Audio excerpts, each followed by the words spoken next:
Bonjour Louise Bernard. Bonjour Philippe, bonjour à toutes et à tous. Au sommaire de votre journal des médias. La fête de la radio, c'est aujourd'hui que ça commence. Ah oui. La défense d'Amélie Mauresmo face à France Télévisions, la condamnation de Cyril Hanouna pour diffamation, le rachat du groupe Psychologie par un géant des médias, et puis comment Facebook et Instagram vont inciter à aller voter aux élections législatives. Quel sommaire, mais d'abord les audiences qu'ont regardé les Français hier soir.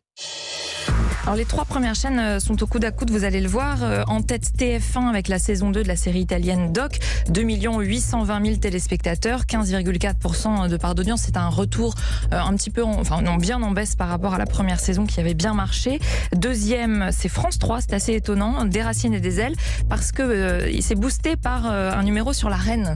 2 500 000 téléspectateurs, 13% de part d'audience. Et puis troisième, France 2, la saison 2 de La Faute à Rousseau, 2 470 000 téléspectateurs, 12,4% de part d'audience. À noter que Top Chef est seulement quatrième sur M6 avec 2 100 000 téléspectateurs. C'est la moins bonne audience de la saison, 11,6% de part d'audience, et pourtant c'était un quart de finale.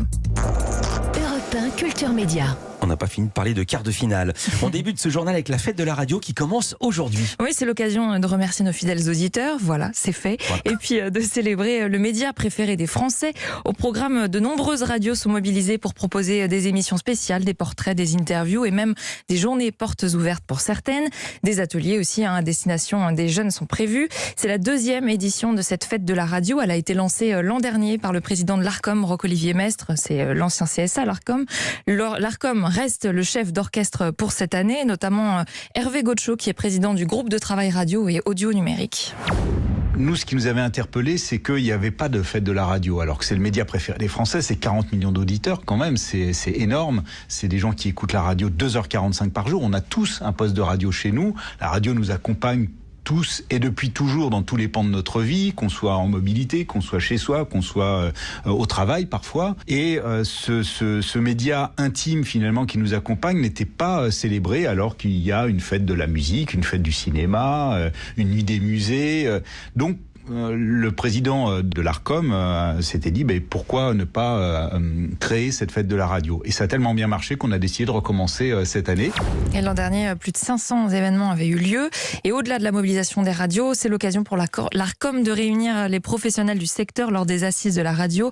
Elles ont lieu cette année pendant 2 jours, c'est aujourd'hui et demain, avec plusieurs réunions thématiques, notamment sur comment renforcer la place de la radio dans les territoires et comment aller techniquement au contact des auditeurs avec les nouveaux moyens de diffusion, notamment le DAB+, et l'écoute sur Internet, entre autres. Ensemble, ils vont en fait discuter et réfléchir à l'avenir de la radio, tout ça pour les auditeurs, évidemment, avec une question centrale, celle des contenus. Que doit être la radio de demain ? Qu'est-ce qui va faire que moi, je vais préférer allumer mon poste de radio plutôt que d'allumer mon ordinateur ou d'allumer mon poste de télévision ? C'est une question qui est absolument centrale. Par exemple, dans la concurrence avec les plateformes de streaming musical. Pourquoi la radio va être différente, va offrir une expérience qui va inciter les gens à l'écouter, elle, plutôt qu'un autre média. Et c'est une vraie question que toutes les radios doivent se poser aujourd'hui, parce que effectivement le secteur évolue, les gens évolue, la perception qu'ils ont de leur accès aux médias évolue, et que on doit être à leur écoute pour proposer quelque chose de nouveau tous les jours. Et même si vous n'êtes pas un professionnel et que les sujets vous intéressent, vous pouvez suivre ces assises via le site et les réseaux sociaux de l'Arcom. On parlait de quart de finale, dans l'actualité également, la suite de ce qui est devenu un feuilleton, la polémique autour de la diffusion du match Nadal-Djokovic sur Amazon Prime. Cette fois, c'est Amélie Mauresmo qui a réagi en réponse à la colère de Delphine Ernotte, la directrice de France Télévisions. Je vous en parlais hier, Le Figaro avait rapporté des propos tenus dans une réunion. Elle s'est dite profondément choquée par la décision de diffuser ce match entre deux légendes sur Amazon et non pas sur France Télévisions, ce qui aurait permis un accès à un plus large public selon elle.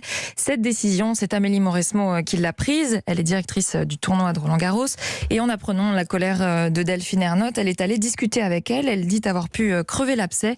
Elle décrit une Delphine Ernotte très en colère, mais au bout de 3 quarts d'heure, c'était plus apaisé, dit-elle. Une discussion importante puisqu'Amélie Mauresmo tient à ne pas se fâcher avec France Télévisions. Elle a aussi justifié son choix auprès des journalistes. J'avais l'impression qu'il n'y avait pas de bonne solution. Autant sur les autres programmations, c'était assez clair. Autant là, c'était plus flou. Cyril Hanouna condamné pour diffamation. Pour des propos tenus dans Touche pas à mon poste en février 2020, propos qui concernaient l'affaire Zaya. Ce jour-là, il reçoit un invité, Abou Sofiane Moustaïd, condamné pour proxénétisme aggravé dans cette affaire. Il explique alors que son invité espère la révision de son procès suite au témoignage d'une escort girl qui a déclaré que, je cite, c'est l'homme d'affaires suisse Yves Bouvier qui aurait été à l'origine des relations sexuelles tarifées de Zaya et non pas son invité. L'homme d'affaires en question a porté plainte pour diffamation et vient donc de gagner son procès. Cyril Hanouna a été condamné à 500 € d'amende avec sursis et tout comme Abou Sofiane Moustaïd a versé 2000 € de dommages et intérêts et 2000 € de frais de justice à Yves Bouvier.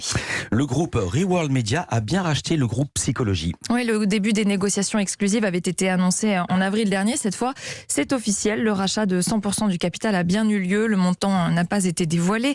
Reworld Media acquiert donc le magazine mensuel Psychologie. C'est hors série aussi. Ses sites internet, notamment psychologie.com, qui attire beaucoup de lecteurs, les réseaux sociaux et puis des produits, des services, des événements, des conférences, des croisières, des thalassos, etc.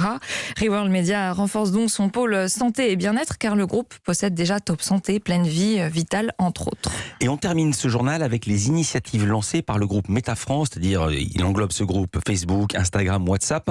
Initiatives pour inciter à aller voter lors des élections législatives. Meta s'était déjà engagé lors des présidentielles et réitère donc l'opération avec de nouvelles initiatives, toujours en partenariat avec le gouvernement et l'ONG à voter. Les plateformes de Meta sont utilisées par des millions de personnes chaque jour, donc c'est un bon moyen de diffuser des informations fiables sur le vote et des incitations à se rendre aux urnes. Elisa Boriestrade est responsable des affaires publiques de Meta France.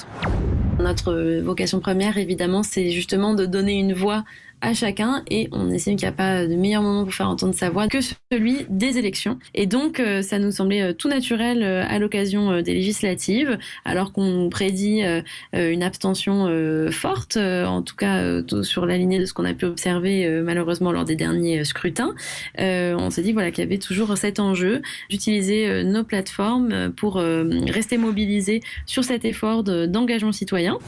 Et puis c'est l'occasion aussi pour Meta de montrer qu'elle peut contribuer à diffuser des informations fiables, vérifiées, parce que la diffusion des fake news sur les réseaux sociaux est une vraie problématique, un vrai sujet pour l'entreprise, un reproche qui lui est souvent fait, notamment en période d'élection. Meta lance donc 5 initiatives apolitiques, des rappels sur les modalités du vote qui apparaîtront dans les fils Facebook, des contenus pédagogiques aussi qui circuleront sur toutes les plateformes pour comprendre le rôle de l'Assemblée et donc l'enjeu de ces législatives. Il y aura aussi des stickers dans les stories sur Instagram, ce sont des petites images rajoutées sur vos photos ou vidéos personnelles qui incitent à aller voter ou qui servent à montrer qu'on a voté le jour J.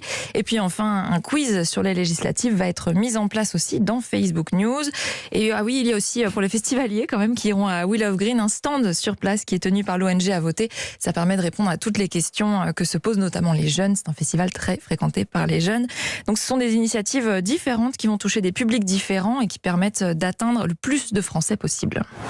On essaye différents formats, différentes formules, toutes complémentaires pour essayer d'être les plus larges possibles dans le nombre de personnes qu'on peut atteindre. On sait que pendant la présidentielle, par exemple, ces différents petits modules dans le fil des utilisateurs avaient permis de rediriger plus d'1 million de clics vers les ressources officielles donc du gouvernement. Et la campagne qu'on avait mise en place avec Combini sur Instagram pour encourager les jeunes et notamment les primo-votants à aller voter avait généré plus de 17 millions de vues.